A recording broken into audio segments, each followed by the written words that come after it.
Bem-vindo ao programa O Seu Dinheiro. O tema de hoje é sobre comprar ou arrendar casa e ainda de como é que funciona o mercado de arrendamento.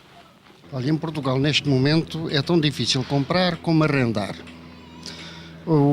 As ajudas aos jovens acabaram. Os empregos desaparecem de dia para dia. Portanto, as pessoas neste momento vivem com muitas dificuldades, nem têm dinheiro nem para comprar nem arrendar casa. Por isso é que os jovens até aos 40 anos continuam em casa dos pais. Não têm perspectivas de vida e não casam. Portanto, vão-se aguentando. É isto que temos no nosso país neste momento. No caso, comprei. E porquê? Opção. Como tinha possibilidades, acabei por comprar. Mas acha que pode ser um mercado de futuro, o arrendamento? Sim, penso que sim. Especialmente para o pessoal mais jovem, que a compra da primeira casa é sempre mais complicado. Porquê é que não queria arrendar? Porque o nosso dinheiro vai para o bolso dos outros. Agora, se comprar a nossa casa, é para nós. O mercado de arrendamento há muito que levanta polémica. Há mais procura do que oferta. Mas porquê é que será que isto acontece? Será que arrendar não é um bom negócio? O mercado de arrendamento em Portugal é um mercado que funciona normalmente, infelizmente. Há um número reduzido de casas para arrendar em relação às pessoas que procuram habitação.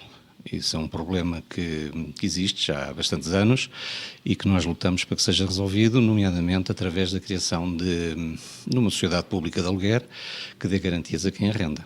Apesar de já estamos a ter uma grande procura de arrendamento, derivada das dificuldades que existem neste momento à aquisição de casa, pelo aumento dos spreads bancários em consequência da crise financeira, o que se está a verificar é que continuamos com o mercado totalmente ocupado por uma série de rendas antigas, que lançam uma certa descredibilização no mercado, associado também a um sistema de despejo ineficaz, porque o que sucede é que se o inquilino não pagar a renda, o proprietário poderá levar anos a recuperar o imóvel devido à paralisação da nossa ação executiva.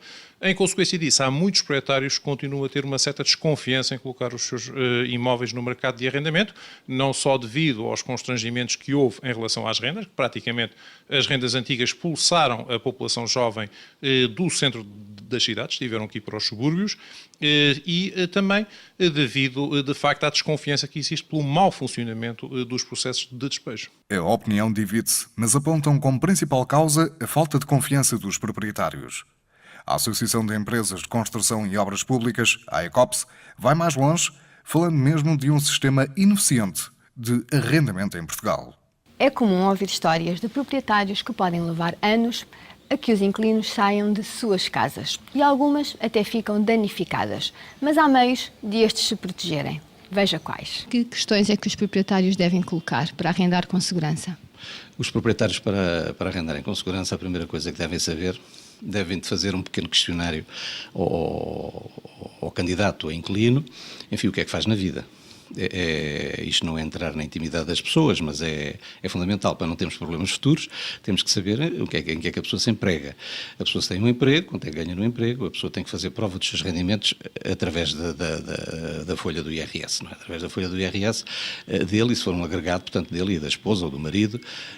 Depois há uma coisa que nós aconselhamos a todos os nossos associados e aos proprietários portugueses em geral, é que exijam um fiador. Porque a existência de um fiador evita males futuros e problemas futuros. Não só devemos exigir um fiador, como devemos, no caso do fiador ser casado, tem que assinar também, no caso de ser um homem, tem que assinar a esposa e vice-versa, não é?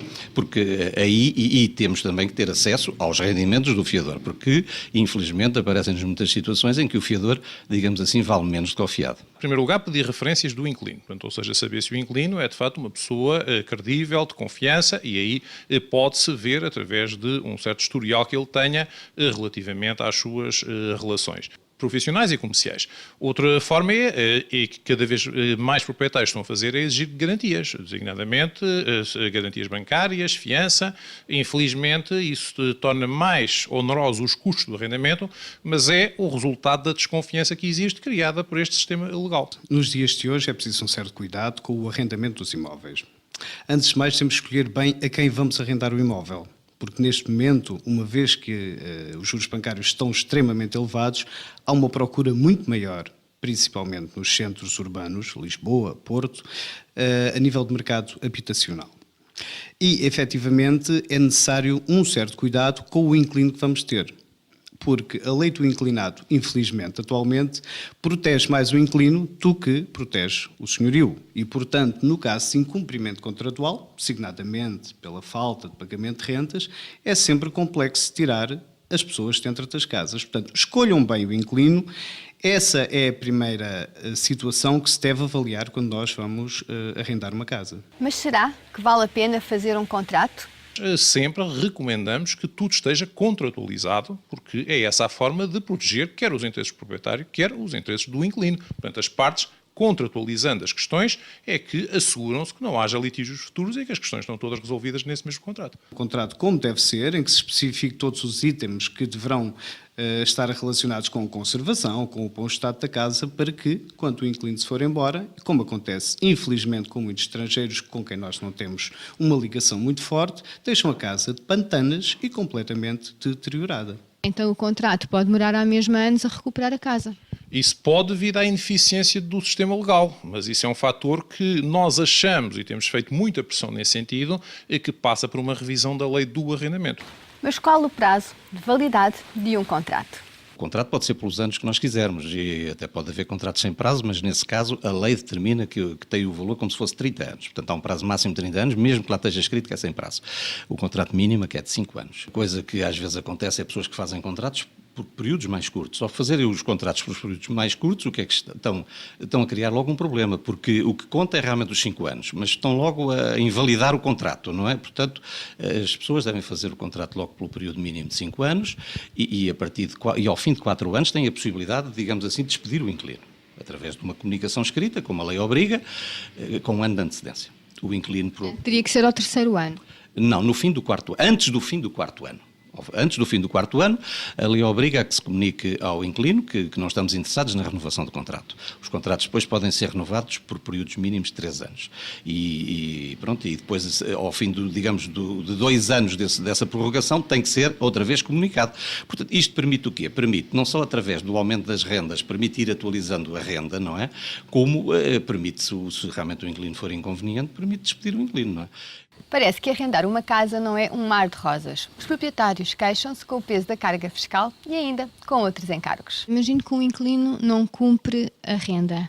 O proprietário tem de pagar a mesmo um imposto se tiver o contrato? Não, os impostos, o IMI tem que pagar. Portanto, ou seja, isso é logo um problema grave, mas o IMI é pago porque quer o imóvel esteja arrendado, quer não. Portanto, ou seja, isso é a situação que existe. Quanto ao IRS, o IRS só se verifica se o rendimento for pago ou posto à disposição. O proprietário tem muitos encargos. Muitas vezes as pessoas pensam que não, mas o proprietário, infelizmente, tem muitos encargos. Quais são?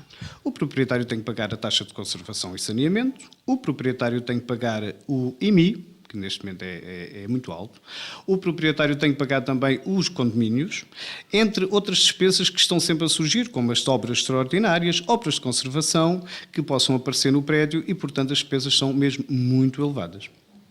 Em termos de imposto? Em termos de imposto, também. O imposto que neste momento incide sobre os arrendamentos é um imposto normal, rendimentos da categoria F, rendimentos que são englobados no IRS. Por falar em carga fiscal, um fundo imobiliário paga 20% de IRS. Um particular que deseja arrendar a sua casa paga entre 25% e 35% mais IMI e condomínio. E há sempre a incerteza de não receber a renda. No tema do arrendamento existem 2 lados da barricada. A crise e a dificuldade cada vez maior em obter crédito à habitação levou muitos portugueses a pensarem nesta opção.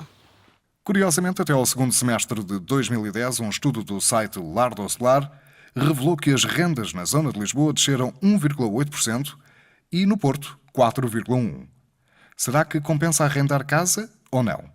Eu penso que neste momento compensará mais arrendar por parte dos inquilinos, porque o crédito à habitação está extremamente caro, os bancos estão a praticar taxas de juros elevadíssimas, estão a cortar o crédito à habitação e então as pessoas viraram-se para o mercado de arrendamento. É bom para os senhorios porque, efetivamente, poderão conseguir uma renda mais alta. Todavia, também deverão ter um cuidado acrescido porque o número de inquilinos e o número de inquilinos perigosos tende a aumentar também, não é? Os números dizem-nos que o mercado de arrendamento neste momento anda na ordem dos 10% em Portugal. Ora, em toda a Europa atinge os 40%. Isso é uma diferença colossal e que prejudica principalmente os nossos jovens.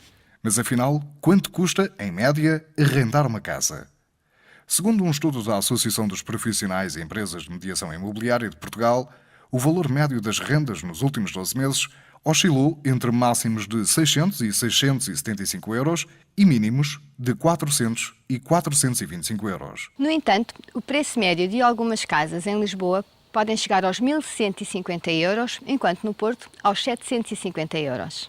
Outro tema em cima da mesa é o aumento das rendas em 2011, que será, em princípio, segundo dados do Instituto Nacional de Estatísticas, de 0,3%, ou seja, em 100 euros serão 30 cêntimos. Contudo, este é um dado ainda oficioso, uma vez que o INE deverá publicar em Diário da República até ao dia 30 de outubro o aviso oficial. No ano passado, o aumento foi nulo. A par desta atualização, existe ainda o regime transitório para os arrendamentos antes de 1990 e são cerca de 400 mil fogos. A Associação Nacional de Proprietários considera justa a atualização para os contratos relativos a rendas a partir de 1990, com prazo fixo, já fixadas com o novo regime de arrendamento urbano, RAU, mas para as rendas anteriores a esta data. Cerca de 400 mil contratos é irrisório. Esperamos que o seu dinheiro lhe tenha dado algumas dicas sobre o mercado de arrendamento. Até para a semana, domingo, ao 12h45, aqui na RTPN. Até lá, tenha uma boa semana.